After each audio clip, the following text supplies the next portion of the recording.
Test খেলা একটা long time গ্যাপের পরে বাংলাদেশের টেস্ট সিরিজ শুরু হতে যাচ্ছে এই মাসের ২০ তারিখে এবং সেকেন্ড টেস্ট হবে এই মাসেরই ২৮ তারিখে এগেনস্ট জিম্বাবুয়ে। এটাকে কেন্দ্র করে বিসিবি অলরেডি বাংলাদেশ টেস্ট সিরিজের জন্য একাদশ ঘোষণা করেছে। আগে চলেন এই টেস্ট সিরিজে আসলে বাংলাদেশের কারা কারা নেতৃত্ব দিচ্ছে। প্রথমেই অধিনায়ক হিসেবে থাকবেন, যথারীতি তিনি ছিলেন, থাকবেন এবং আছেন নাজমুল হোসেন শান্ত। এরপরে মাহমুদুল হোসেন জয়, সাদমান ইসলাম আছেন। এরপরে জাকির হাসান, মমিনুল হক। বাংলাদেশের টেস্ট অঙ্গনে বা বাংলাদেশের যত টেস্ট খেলা হয় এই প্লেয়ারটা আসলে সবসময় রানিং থাকেন এবং খুব ভালো পারফর্ম করেন। গত সিরিজ আসলে তেমন একটা পারফর্ম করতে পারেননি তিনি। মুশফিকুর রহিম আছেন যথারীতি। অবশেষে তামিম ইকবালের অনুরোধ তিনি শুনেছেন।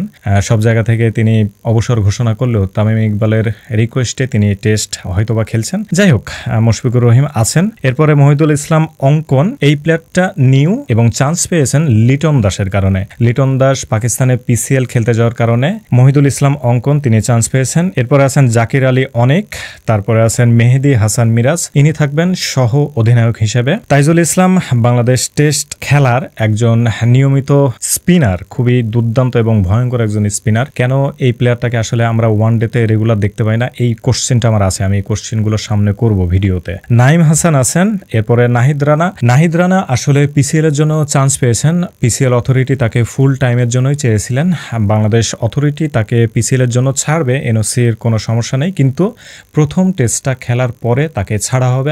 ২০ তারিখে টেস্ট খেলে তারপরে তিনি পিসিএল খেলতে যাবেন। কেন নাহিদ রানাকে লিটন দাসের মতো ফুল টাইমের জন্য ছাড়া হলো না, এই ব্যাপারে বিসিবির পক্ষ থেকে যে বিবৃতি দেওয়া হয়েছে তারা বলতে চাচ্ছে যে একটা ছোট্ট এক্সপেরিমেন্টের ব্যাপার আছে, এর জন্য প্রথম টেস্টটা খেলার পরে তাকে পিসিএল এর জন্য ছাড়া হবে। এরপরে আছেন হাসান মাহমুদ ফাস্ট বোলার, সৈয়দ খালেদ আহমেদ আছেন। তারপরে লাস্টে আছেন তানজিম হাসান সাকিবের আসলে এই সিরিজটা অভিষেক হতে যাচ্ছে। এর আগে বাংলাদেশের সাদা পোশাক পরে তিনি কখনোই টেস্ট খেলতে নামেননি, এটাই তার অভিষেক হতে যাচ্ছে। এখন আমার পার্সোনালি কিছু মত আছে, এই যে একাদশের কথা বললাম এর মধ্যে নাইম শেখকে কেন নেওয়া হলো না, এটার আসলে অ্যান্সার আমি খুঁজে পাচ্ছি না, যেখানে তিনি এখন ফুললি ইনফর্মে আছেন।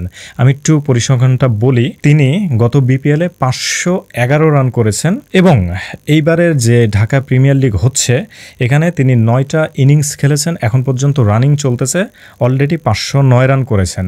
গড় 63-তে তিনি ব্যাট চালাচ্ছেন, 2টা সেঞ্চুরি অলরেডি করে ফেলেছেন এবং একটা 50 করে ফেলেছেন। আরেকটা ইন্টারেস্টিং নিউজ দেই আপনাকে নাইম শেখের জন্য। নাইম শেখ ঢাকা প্রিমিয়ার লিগ খেলার আগে একটা ঘোষণা দিয়েছিলেন যে 100টা 6 তিনি মারবেন এবং 1000 রানের মাইল ফলক তিনি টাচ করবেন। সেই ক্ষেত্রে 60টার কাছাকাছি অলরেডি তিনি 6 হিট করেছেন এবং এই যে 509 রান ক্রস করে ফেলেছেন অলরেডি। ফুললি ইনফর্ম আছেন, কিন্তু এই প্লেয়ারটাকে আসলে বাংলাদেশের এই টেস্ট সিরিজে কেন রাখা হচ্ছে না, এই প্রশ্নের উত্তর আসলে আমি খুঁজে পাচ্ছি না। হয়তোবা সাদা বলের খেলা হচ্ছে এই জন্য নেওয়া হচ্ছে না, কিন্তু সবচেয়ে বড় কথা হচ্ছে নাইম শেখ এই মুহূর্তে সর্বোচ্চ ফর্মে থাকা একজন প্লেয়ার। ক্রিকেট তো অ্যাকচুয়ালি ক্রিকেটই, তাই না? চাই সেটা সাদা বলই হোক আর লাল বল হোক। যাই হোক, এই টেস্টের একাদশ নিয়ে বাংলাদেশ জিম্বাবুয়ের এগেনস্টে মাঠে নামবে আগামী 20 তারিখ। দেখা যাক দুর্বল জিম্বাবুয়ের বিপক্ষে বাংলাদেশের পারফর্ম কেমন হয়। এইটার পরে আমার কিছু কথা থাকবে, পরবর্তী ভিডিওতে আলোচনা করা হবে। দেখা হচ্ছে পরবর্তী ভিডিওতে।